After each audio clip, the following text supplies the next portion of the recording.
जिल्हाधिकारी कार्यालयासमोर आपण उपोषणासाठी बसलेला आहात. नेमकी काय मागणी आहे, कशासाठी उपोषण केलेलं आहे? मी सोमनाथ बनसोडे, राहणार रांदूर, तालुका तुळजापूर, जिल्हा धाराशिव. मी गेली 2 दिवस झाले आमरण उपोषणासाठी यासाठी इथे बसलेलो आहे. उस्मानाबाद जनता बँकेकडून मी 2015मध्ये 14 लाखाचं कर्ज घेतलं होतं. 2014चं कर्ज घेतलं, नियमित हप्ते मी भरत आलो. कोविड काळापर्यंत व्यवसायासाठी कर्ज घेतलेलं असल्यामुळं कोविड काळामध्ये दुकानं बंद होते, माझा व्यवसाय बंद झाला. त्यामुळे मी नुकसानीत गेलो. नुकसानीत गेल्यानंतर कोविड संपल्यानंतर बँकेनं मला तगादा लावा पैशाचा की बाबा पैसे भरून घ्या. मग मी म्हणलं बँकेला भरतो, सेटलमेंटसाठी येतो. गेलो सेटलमेंटसाठी, त्यांनी काही व्यवस्थित सेटलमेंट केली नाही.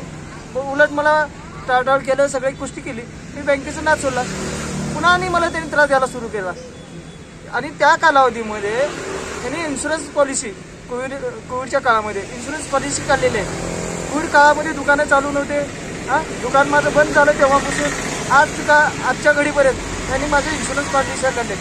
मग आता ती माझ्या दुकानाचं नुकसान झालेलं आहे. बरं, इन्शुरन्स पॉलिसी काढली, आम्हाला इन्शुरन्स पॉलिसीवर सह्या घेतल्या अग्रीमेंट करताना, असं त्यांचं म्हणणं आहे. परंतु त्याची कव्हर नोट तर आम्हाला देणं महाग आहे. म्हणजे आम्हाला त्याच्यावर कोविड काळामध्ये एक हानी झालेली आहे दुकानाची, आम्ही त्याच्यावर क्लेम करण्याचा प्रयत्न केला असता. किती रक्कम घेतली होती आपण लोनची? 14 लाख. किती फेडली आपण आतापर्यंत? आम्ही म्हणजे जे गणित आहे त्याचं पूर्ण टोटल, त्यांनी त्याच्यामध्ये एवढं चक्रवाढ लावलेलं आहे आणि त्याच्यामध्ये एवढा गपळा आहे. इन्शुरन्स मुळात इन्शुरन्स कंपनीनं आम्हाला कळवायला पाहिजे, आता आम्हाला ते कव्हर नोट द्यायला पाहिजे ना बँकेने द्यायला पाहिजे. आणि आम्ही भरलेलं होतो ते अमाऊंट जे आहे भरलेली अमाऊंट मला वाटतं जवळजवळ निम्याची वर भरलेली होती. तेव्हापासून आणि पुन्हा 14 लाखाचं त्यांनी वाढीव करत आज 28 लाखाला नेलं. म्हणजे आता तुमची नेमकी मागणी काय आहे आणि काय व्हायला पाहिजे? नेमकी माझी मागणी इतकीच आहे. मला काय म्हणायचं आहे, कोविड काळामध्ये तुम्ही जी इन्शुरन्स पॉलिसी उतरवला होता, जर तुम्ही आम्हाला सांगितलं होतं आपत्ती आली, नैसर्गिक आपत्ती म्हणायचं ना त्याला, नैसर्गिक आपत्ती आली, ते आम्ही क्लेम केला असता. माहिती नाही ना आम्हाला इन्शुरन्स काढले तुम्ही. बरं, काढला, आम्ही अग्रीमेंटवर सही केला असं तुमचं म्हणणं आहे. मग तुम्ही आम्हाला जर त्याचं कव्हर नोट दिलं असतं, आता कळवलं असतं की बाबा नाही तुमचं इन्शुरन्स आहे करून घ्या, माझे पैसे माफ झाले असते तेव्हाच.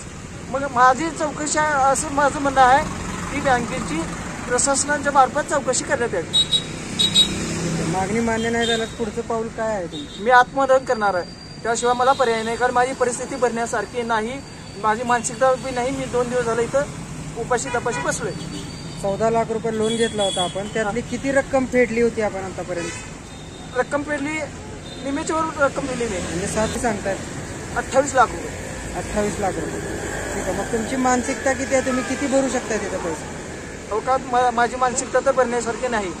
तरी जी काय मला प्रशासन सांगेल, जिकडे मी न्याय मागायला त्यांनी सांगतील त्या पद्धतीने मी भरेल.